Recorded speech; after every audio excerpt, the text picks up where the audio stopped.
This is Kathy from Gadgets Top 321, and in today's video I'm going to be unboxing a package from Goulet Pens. I had a few things that I was needing, and while I was ordering I picked up a few more ink samples. I'm not exactly running short on ink samples. I have several that I haven't tried yet, but as long as I was paying for the shipping, I thought I'd go ahead and get my money's worth. Okay, got my Tootsie Roll Pop. My package is a little beat up. It got here pretty quick, but they didn't have to cram it into my mailbox. It fit easily. I got a new syringe because my old syringe that I had gotten, that I've been using for a while, I cut the end off of to help it to fit in some of my pens easier. But the seam, let's see, the seam split. I've been using this for a few years, but I was shooting water all over the kitchen every time I'd squeeze at that little seam, so that one's going in the trash. And I think these, they don't have the same type of seam, so this should last a little longer. My sticker. I got a couple of brass shims. I've been working on some nibs and have needed some brass shims for a while. And I do have some, I use a lot of really fine nibs, and especially my Sailor fine nib. It's really prone to picking up paper fibers, so I was been needing that for a while. And I got one of the new little Platinum Preppy Wah, I believe they're called.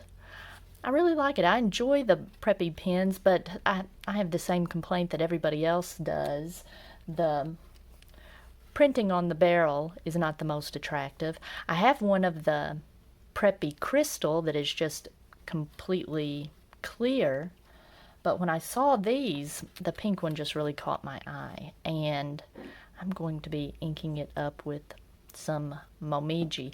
And now I've got several nibs, preppy nibs, that I have worked on and ground them into different shapes, and I'd like to have a nice looking pen that I can switch back and forth. And I got several ink samples. So, oh, one of them looks like Robert Oster, Sydney Lavender. Oh no, that's not the one that sprung a leak. Let's see. Noodlers, Navy. Oh, I was going to open these and swatch them, but I'm needing to clean them up first. I'll probably pause the video and come back a little later and swatch them. These were in the mail through some pretty high heat, so let me get these cleaned up. Okay, I inked up my Platinum Preppy Wah with Momiji. I used a syringe to just refill an empty ink cartridge, and it's got a fine nib, the 03.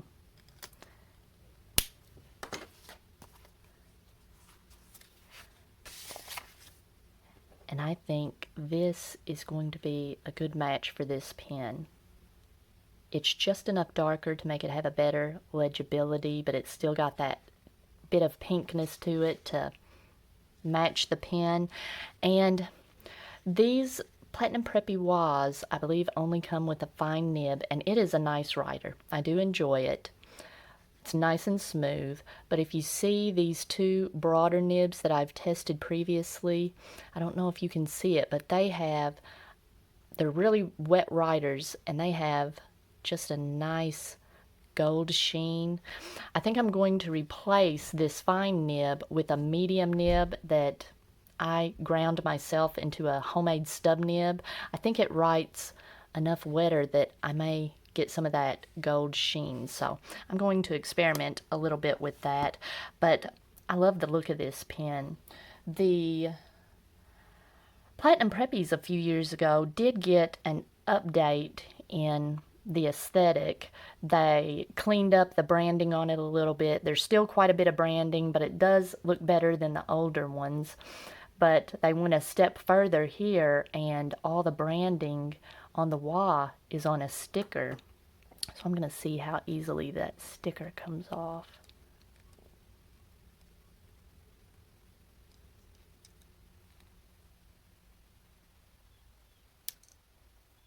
Not a bit of adhesive left behind, so that's nice. I like that.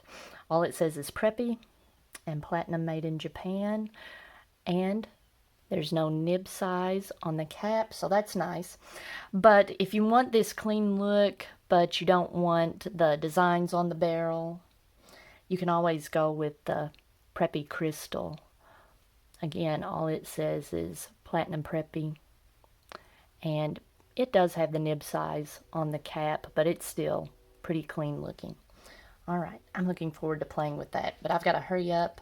I've got several inks to swatch, 11 of them, I believe. I'm going to do that with my glass dip pen and my tweezers. All right, I'm going to begin with Monteverde Elephant. I think it was the one that leaked. One of the bottles leaked, and I'm liking the chromatography that I got when I cleaned the bottles off, when I rinsed them off under the sink. That's going to be a fun one to do a water resistance test on.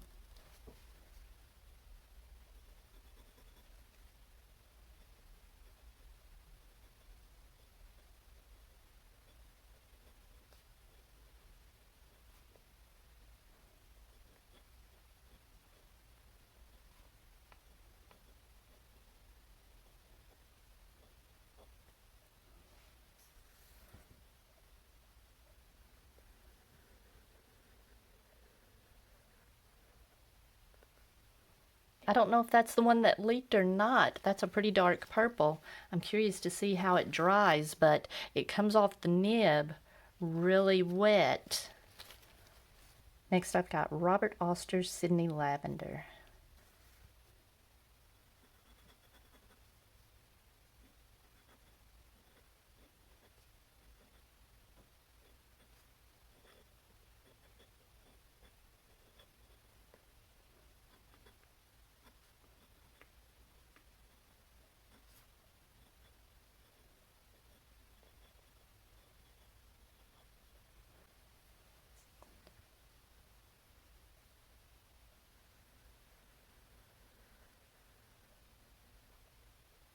All right, Robert Oster Sydney Lavender felt like it had a little more control coming off the nib, just a little bit more, and it looks like it's going to have a little more shading.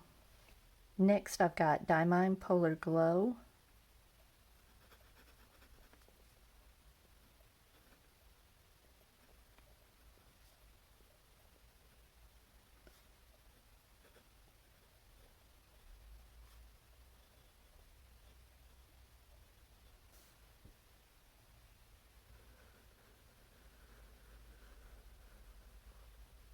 This is a nice dark blue, but it does have a brightness to it.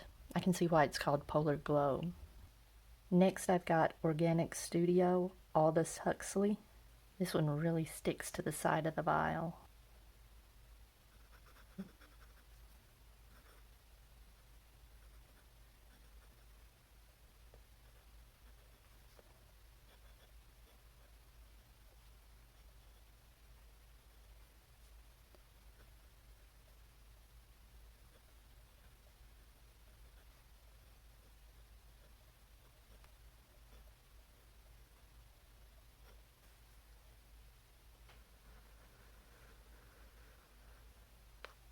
It's showing up more blue on my viewfinder, and in fact this one, Polar Glow, is showing up more purple. This is a really dark teal. I really like dark teals. Next I've got Noodlers Cactus Fruit Eel. I got this one specifically to use in my Twisby Mini. It's a piston filler.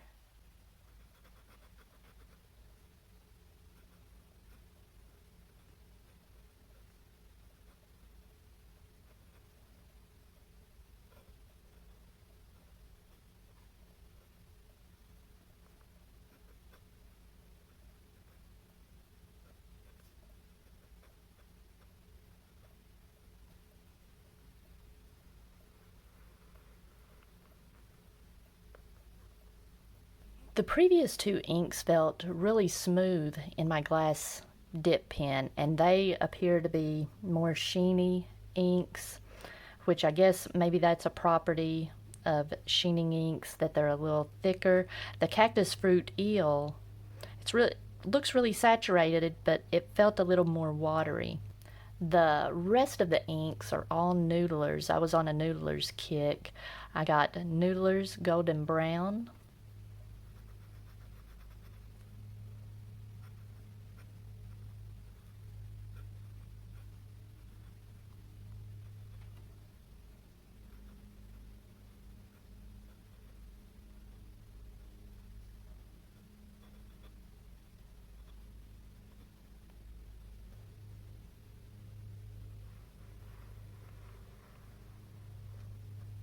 I'm eager to compare this one to KWZ Honey. Next I've got Noodlers Red Black,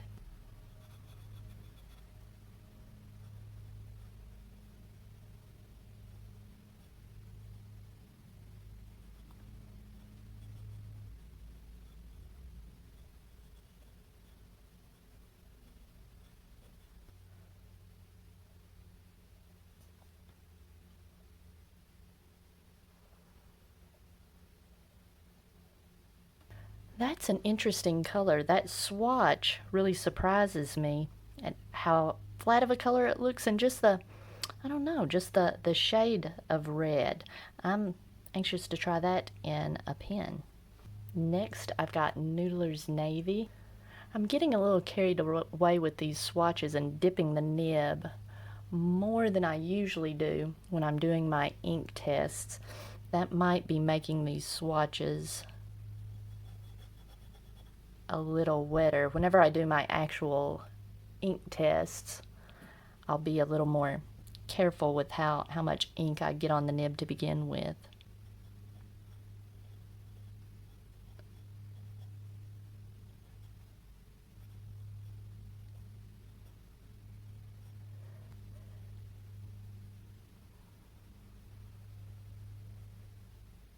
Again, it's coming off a little bit brighter blue on camera. This is just a little bit teal. It's not as teal as the Aldous Huxley, but just a bit of teal to it. Now, all of the inks that I've swatched up to this point, I picked out just because the color caught my eye. The last three inks I picked up just because I was wanting to investigate a particular property of the ink. I got some of the Noodler's X-Feather Blue. I'm a big fan of the X-Feather Black. It's such an inky black, and it performs really well in my fine nibs. I was curious to see how the blue performs. Maybe, I don't know, it's got some around the edge. Maybe it was the one that leaked. I'm not sure. This is typically how far I dip the nib in ink whenever I'm doing my glass pen writing samples.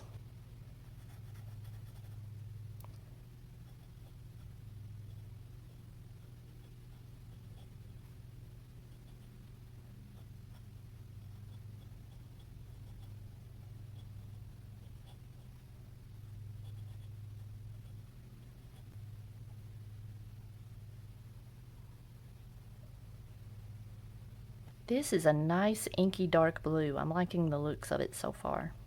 Next I've got Noodler's Blue Black.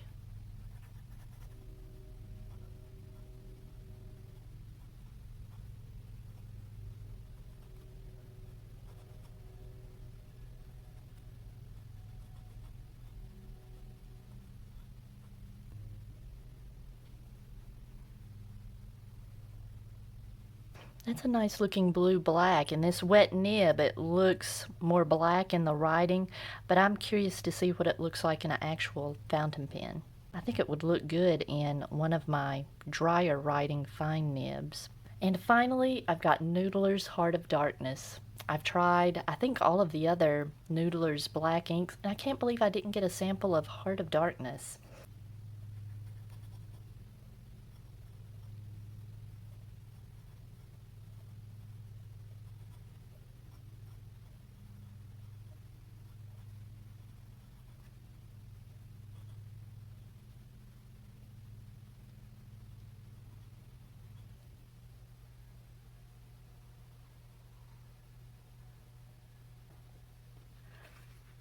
Okay, I'm going to let these last couple dry, and then I'll come back and look at them. Okay, I think everything's dry.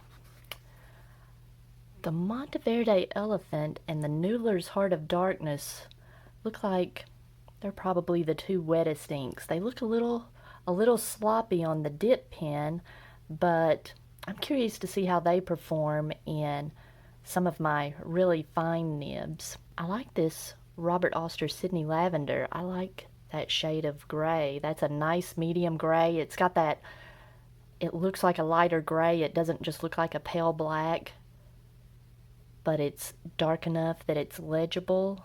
Noodler's Golden Brown really stands out. It's like an Apache Sunset, except instead of yellow and orange, it's yellow and brown. That's nice. Like I mentioned, I'm curious to see how that compares to KWZ Honey. But the one ink that really stands out to me is the Noodler's Navy, because I've always loved Konpeki, but when I write with it, it just comes across as just a hair too bright. And you can't tell it on my camera. It just looks like a bright blue. But in real life, it's like a toned down, a nice saturated but toned down Konpeki. So I'm anxious to compare it to Konpeki. All right, so I've got these 11 ink samples, and I think I've got 20 or 22 more ink samples that I'm working my way through testing inks. Now that I'm writing letters to my two girls, I'm really excited about trying different inks. All right, if you found this video helpful, please give me a thumbs up, and if you'd like to see more videos like this, please subscribe to my channel.